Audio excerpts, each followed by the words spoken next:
walaalayaalow mursadoo dhan waa soo socdaa qof gadaal ma jirayso waxay mareen marna dhoobada marna dhagaxa ninka dhuuntow dhibka diidow dhaxal ku mali qof kastoo gadaal isku reebta dhaxal ku mala waxa waay naag iyo nin kulligan waa soo imaadaan isugu jiro ciidamada xoogga dalka Soomaaliyeed iyo ciidamada isxilqaanka ahaa dhiigooda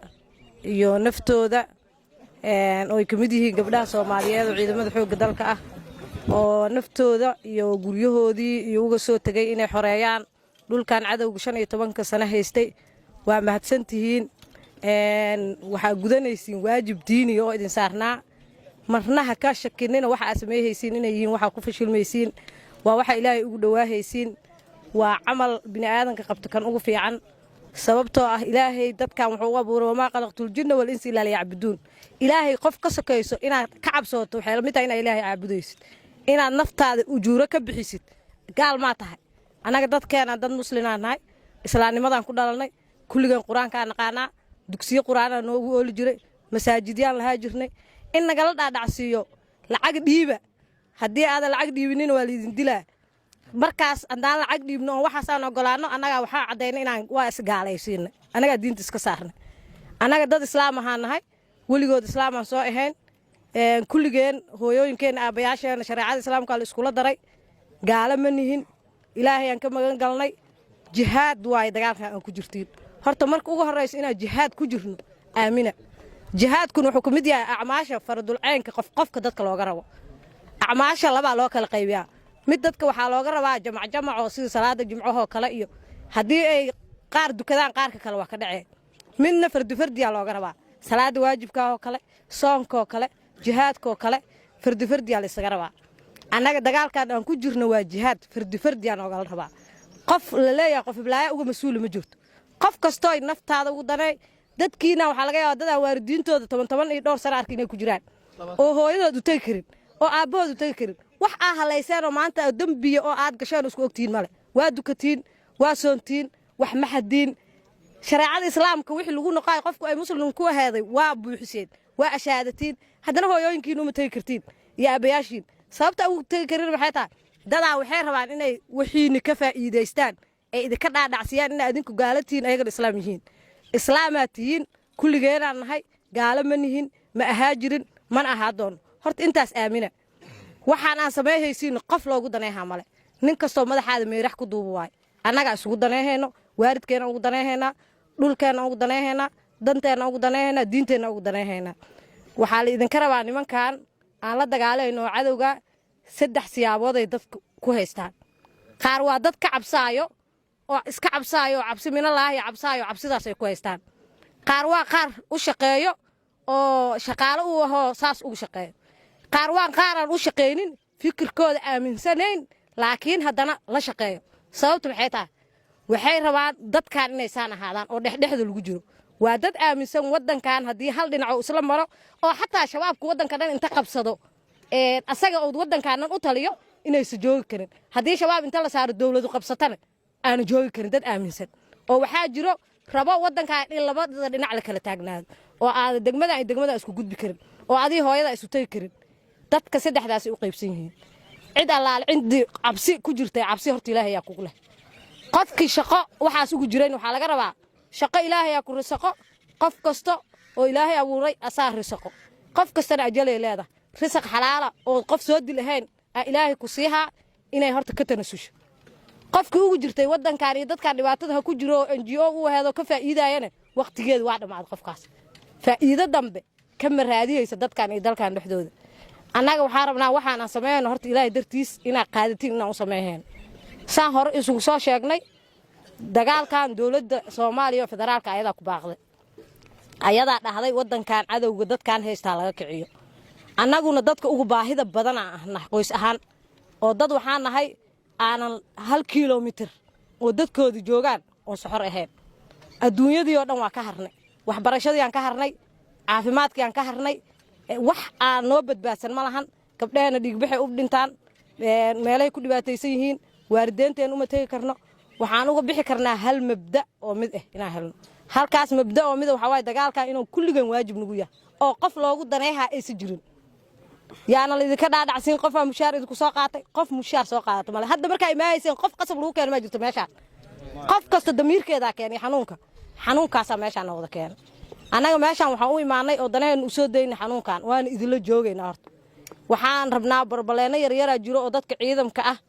oo ay mushaaraadka in laga joojiyey horta mid islihi madaxweynaha jamhuuriyadda federaalka asaga dagaalka ku baaqay askari militariga oo cadowga la dagaalayo wax ka habboon oo samey lahaa ma jiraan meel adduunyada ay cadow nin la dagaalayo mushaar looga gooyhayane wax hore loo arka maaha laakiin waxaan u maleeyaa wax madaxweynaha ka soke ka jir inay yihiin laakiin waa la gaarsiiyaha in allaale intii mushaarku ka maqan yahay oo askariya oo dagaalka jihaadka ku jirto liisaa loo sameeyaa waana la qaadaa magacyadooda taas waay inta kale oo aan askarta ahayn askar inay noqdaana laga shaqeeyaa sababtoo ah adduunyada qofba qoftay ka askari badan tahay waa ka guul badan tahay mar kasta oo laga askari badan yahay waa laga guul badan yahay dadka dhulkeena joogo oo iska haystaa waxay nooga joogaan dhulkeena u haystaan inaan annaga askarta marka hore aan ku yarnahay oo askarta aan wax kale ka aaminsanahay war adiga naftaada hadaa difaacaysid amal kasta oo la qabto saa ka dhigto noqaa hadaa xumayso xumaa hadaa fiicnaysan waa fiicnaaha askariga dambi gooniya malaha dhakhtarka uu lamid yahay dhakhtarka hadduu dadka inta ka faa'iideysto oo kuliyaha ka baxsado oo dhibaateeyo dambilo waay askariguna hadduu dadka dhaco oo dambilo yahay hadduu wax badbaadiyana camal fiican oo ajir ilaahay ka sii hayo waay marka inay intaan askariga ahayn askari noqdaan aan laga shaqeeyaa walaalayaalow waxaan idinka rabnaa oo dhammaanteen iskugu dardaarmaynaa inaan dagaalkaanu uu yahay dagaal jihaada oo cid loogu daneeha aysan jirin inaan dhulkeenna inaan tagno ay naga go'an tahay wixii dowladda xaggeeda naga jiro waa imaahayaan laakiin marna ha ku fakarinina qof idinku daneysee midda kale qofka bini'aadanka waxa uu aaminsan yahay muhiim haddii adiga aaminsan tahay waxaan aan sameeyahay inay wax sax yihiin saxday noqayaan Soomaalida waxay ku maamahdaa geed madow wixii aad ka niyeysataa ka heshaa haddaa geedkaas bahal ka dhigtid caaw dhawaa ka cabsooy bahalka ku ahaa hadduu geed inuu yahay aamintido hargashidna waa hargal kartaa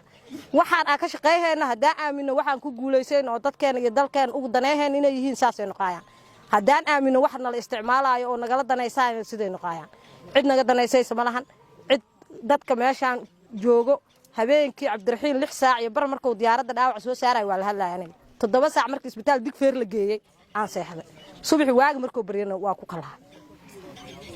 marka waxaa la idinka rabaa niyadda yaa la idinka xumeyn ilaahay subxaanahu wa tacaala cid allaale cid ka shaqeeyayso waxa aan ka shaqeeyaynin waxaan ahayn ilaahay waxaan uga tuugaynaa inuu far iyo suul nooga dhex saaro cid dagaalkan siyaasadeyso ilaahay far iyo suul ha nooga dhex saaro cid dadkan isku dirayso ciday doontaa ama shabaab ha ama kuwa kale u shaqeeyaha ama kuwa ayaga iskood u shaqeysaa ha ahaadaan ilaahay naga dhex saaro waxaan ballan ilaahay ku qaadaynaa hooyaan ahay aniga wiilashayda tihiin adeeradeeya tihiin walaalaheeya tihiin waxaan ballan ilaahay ku qaadaynaa inaan la idin isticmaalaynin inaan la idin ku daneysaynin waxaan inay dan caama yihiin war dadka asaageena waa aragteen adduunyada federaal ay noqoto federaalna waxa waa intee degantaa haddaada meel deganaysa wax ku yeelee qofaa horta dhul haysan wax ma leeda ma lahan waxaa lagu leeyahay waxa lagu siiyaa waxbaad meel lagu siiyaa keen war dhulkeena waxooda meel kale lagu qaybiyaa inta boor lagu dhajiyo dadkeenin waa u dhibaataysan yihiin anaga marka ma bini'aadanka maan ka aqli yarnahay ma 6 bilooda ku dhalanay oo dad 9 bilood ay ku dhasheen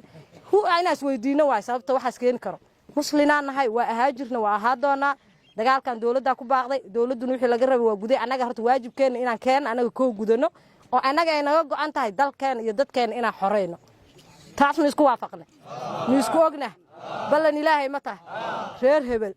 hebel ma dhamin anaga hal hebelaana ma hebel dadkaas tirada badan ma bini oroma maana anaga reer hebel xana ka nagaliy war reer hebel ma niina har reer hebelaana walaalayaal dadana soo dhaweeyay oo deegaankan degsiga dhibaatooyin fara badan ay soo mareen cadawgu iska xoreeyeen inaan anaga adkaysano oo baahidu adkaysano oo kuleelku adkaysano oo aan is xoreyno adduunyada qof kasto aragtid oo meel fiican joogto dhibaato u soo adkaysata risk badan ay soo martay ka bacdi guuleysatay qof ma jirto ayadoo gurigeeda iska jiifto guuleysay ma jirto qof ayadoo gurigeeda iska jiifto horumar gaaraysa ma jirto waxaa la rabaa haddii qaarkeena dhinto qaarkeena guuleysto waa faa'iido sababtoo waa dhimahaynaaba hal lahaanoo kala maalin hore waxay ku dhimatay soobe ilaa laamiraha intuu dhaxayso aniga waa u socdo meesha qorxu ka dhaco wasaaradda waxbarashada u socdo ilaa iga celitayda ma ahayn aniga isma celi kari waa tagi lahaay waa dhima lahaa haday waqtigeyga soo dhamaado laakiin waqtigeyga dhiman waa inaa horta muslimka aad tihiin oo waxa muslimnimada la idinka saaraa aaminsanaantiya yar وإنا آمنو إنا مسلمنا هاي وقت لنا وقت هذا لنا هاي وقت جانا سأقول بهنا دول كانوا أنا قال قدر جهاد عن هاي أنا قال ورقف دم بإلهي دينتي سلاقة بحو إنا الجشاء مسلمان وجرت سامرك الدلنا ولا حكومي كلامك دلك شريعة الإسلام كوحة وكحكم والي قانا وسدح وحياود بس قف دشو قف الدين تكبح ذا قف وينو مهر صوم مري أو سنيس وأنا الدين الإسلام كم بحب قف دشنا حكم كلوايا دتك دلنا كم عامل عيان وحيس دل وشريعة الإسلام كاب قلبه إنا كم عامل دتك ديس دلنا دي معامل كسبان ويا كده وحلا دل وحي كلنا ويا نسك الله حكومي محكمة إليهن مرك أنا إسلام ودين تكبحين إن دل نقول حكومة وأنا أقولانه صح معها ولا ليالو إلهي أوجع بسنو إلهي أوجع دوانو ومهتسنتين ديجينا بحسن نمان كاستبر ملهن واجبين وكأذقنا هاي أنت سأل منه أنا إسكت الشرنا وأنا كفكرني إن أقول كان حريصنا إلهي هدو إدمو دور كبريو ساس عد كده برحدة عن سكور سين أي هات تنعلف وينه أو يشجع على القرية وينه أو بحق هنا نقط تاس هاد إلهي ناقدي ولا ليالو مرصد دن waa soo socda qof gadaal ma jireyso waxay marna dhoobada marna dhagaxa ninka dhuuntow dibka diidow dhaxal ku mali ha qof kasto gadaal isku reebta dhaxal ku mala waxa waay naag iyo nin kulligan waa soo imaanaa hadda gabarana nala socod Australia ka imaatay 20 sano wadanka ugu dambeysay ka hor maalinta imaatay ilaa hadda dhowr 12 bariya xamar joogtay wallahi wax kale inay ka shaqeeyeen dagaalkan iyo lacag la soo diro inta laga baxo ay ka shaqeeyeen hadda waa soo baxday intay joogtaa intaasoo gurceelan ka soo deganay baabuuran soo raacnay intaasoo kiiloomitir soo jarnay intaan joognaa ma naqaano waligaan hadda kornomeema waxaan xanuujiyaa waxa idin xanuujihaya waay xanuunkaas aan isku si u dareeno aan shabaab iska kicino tashuushka iyo waxyaabaha beentaana aan iska dhaafno yaana la siyaasadeynin yaana la isku kaaya dirin yaana la iska kaay horkeenin qof kasto ilaahay dartiis waxa uu qabato bini aadanka waa gafaa in la iska qabto waxa waay inay shaqo socoto hadana shaqo soconin ma la iska qabahay marka la iska qabaay hoola socoto hool haday socotana qasaarana waa imaanaya faa'iidana waa imaanaya marka waxa la rabaa faa'iidadu waa waxa rabnay qasaarada inaan ku tashano inay wax kasta imaan karaan inaan soo dhimirino aboowo in adeero ciidana sidiisa ma joogi karo haduu kala amar qaadeen laba qof haday israacdo dha rasuulka ilaahay qof hogaanka u dhiibato 200 qof oo hogaan lahayd ma joogi karaan waa inaan hogaana isla ogolnahay oo isku ognahay oo jiro hogaankaas waa in laga dambeeyo qofka culayseesto waxa jira dad kale oo qofkaan adiga ku hogaamiya waa la iska hor imaan karaa uu ka qaldanaa karaa xataa bini aadanka ma ahan in uu hal qof qaldan yahay laakiin cabashada inay tiraasaan dadka kale jiro odayaal jiro dhaqan aan leenahay war dhibkaan aan hayso oo la soo gaarsiiyo inaan anagu isdilin inaan reer hebel noqonin inaanan saacadan aan isqay qaybinin waxa la idin ka rabaa dadka hogaanka ah inay hogaankooda ahaadaan dadka la hogaamiyeen in la hogaamiyo adduunyada dadka 5% qof ah wax hogaamiso 95 waa la hogaamiyaa shanta wax hogaamiso waa labiyo bar xun iyo labiyo bar fiican labiyo barka xun haday qabsadaan hogaanka 95 kan wax ma aha labiyo barka fiican haday hogaanka qabsadaana 95 kan waa fiicnaahe marka labada barka fiicnaad kuwa hogaamiyaan Allah naga dhigo dadkeena kala 95 fiicnaahays Allah ka dhigo